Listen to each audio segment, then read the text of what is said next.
Assalamualaikum warahmatullahi wabarakatuh. Semoga teman-teman selalu sehat ya, dan juga selalu dalam lindungan Allah Subhanahu wa Ta'ala. Amin. Sebelum kita memulai pembelajaran hari ini, alangkah lebih baik jika kita memulainya dengan membaca basmalah terlebih dahulu. Bismillahirrahmanirrahim. Coba teman-teman perhatikan gambar-gambar tersebut. Tahukah kalian bahwa gambar-gambar tersebut merupakan bukti nyata dari peninggalan kerajaan-kerajaan zaman dahulu? Teman-teman, di sini terlihat sebuah aliran sungai dan terlihat beberapa patung. Gambar tersebut menunjukkan sebagai bukti nyata bentuk perjuangan para tokoh pahlawan pada masanya. Salah satunya terlihat relief Mahapati Gajah Mada yang memegang keris. Di sini menunjukkan bahwa Pati Gajah Mada adalah seseorang yang gagah berani dalam memperjuangkan persatuan Nusantara. Mereka berjuang dan berkorban untuk kepentingan rakyatnya. Nah, teman-teman, materi yang akan kita pelajari masih berkaitan dengan materi yang sebelumnya. Untuk hari ini, materinya adalah perjuangan kerajaan Hindu dan Buddha. Mari kita diskusikan sama-sama.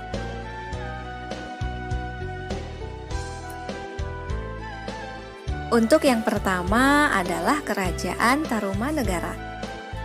Kerajaan Tarumanegara ini merupakan kerajaan Hindu tertua di Pulau Jawa. Raja yang terkenal adalah Purnawarman, dan letak dari kerajaan ini adalah di Bogor, Jawa Barat. Raja Purnawarman dikenal sebagai seorang raja yang sangat hebat dan juga kuat. Pada masa pemerintahannya, Raja Purnawarman membuat saluran air untuk mengairi lahan pertanian dan juga bertujuan untuk mencegah banjir. Beberapa perjuangan yang telah dilakukan oleh Purnawarman adalah pada masa pemerintahannya, Kerajaan Tarumanegara berhasil mencapai puncak kejayaan. Kemudian, Raja Purnawarman juga membangun saluran air dengan cara melakukan penggalian Sungai Gomati di wilayah Bekasi yang bertujuan untuk pengairan lahan pertanian dan juga untuk mencegah terjadinya banjir, sehingga rakyat hidup aman dan juga makmur. Namun, beliau tidak memiliki anak laki-laki, sehingga tahta kerajaan jatuh ke tangan menantunya yang berasal dari kerajaan Sunda. Oleh karena itu, berakhirnya Kerajaan Tarumanegara adalah karena wilayahnya menjadi bagian dari kerajaan Sunda.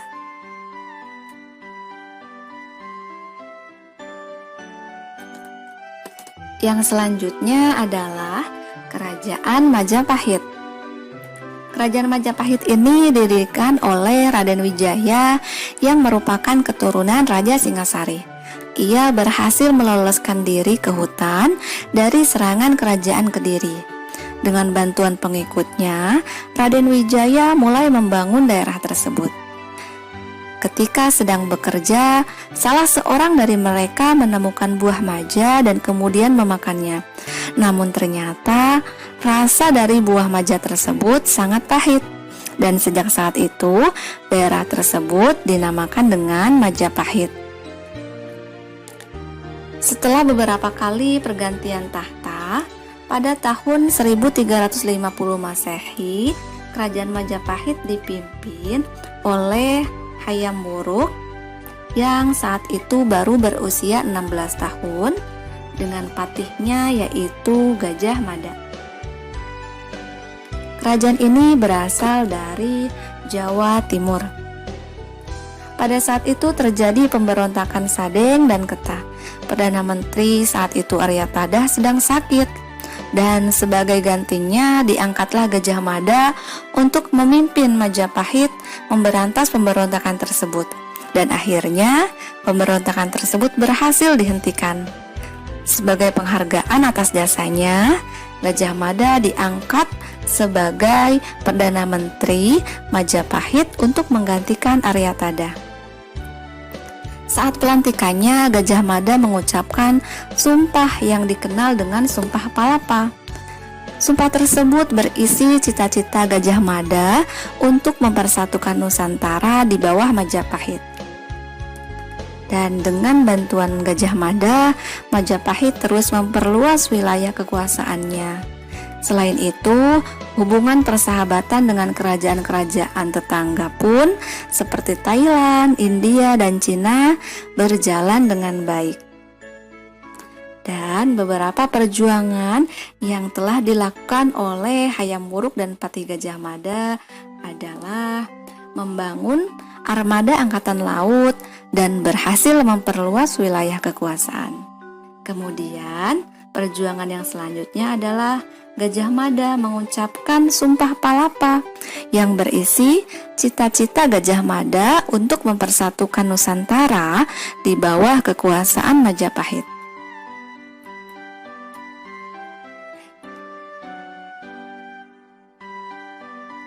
Yang selanjutnya adalah Kerajaan Sriwijaya. Kerajaan Sriwijaya berpusat di muara Sungai Musi, Palembang, Sumatera Selatan. Kerajaan Sriwijaya ini mencapai puncak kejayaan pada masa pemerintahan Bala Putra Dewa.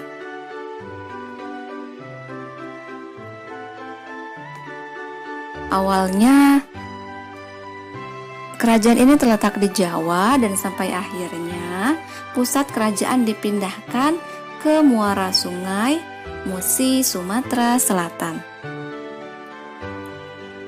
Untuk memperluas wilayah dan mempertahankan wilayah kekuasaannya, Sriwijaya membangun armada angkatan laut yang kuat. Pada awalnya, kerajaan Sriwijaya merupakan sebuah kerajaan kecil dengan wilayah kekuasaan sempit. Namun sedikit demi sedikit Sriwijaya berhasil memperluas daerah kekuasaannya.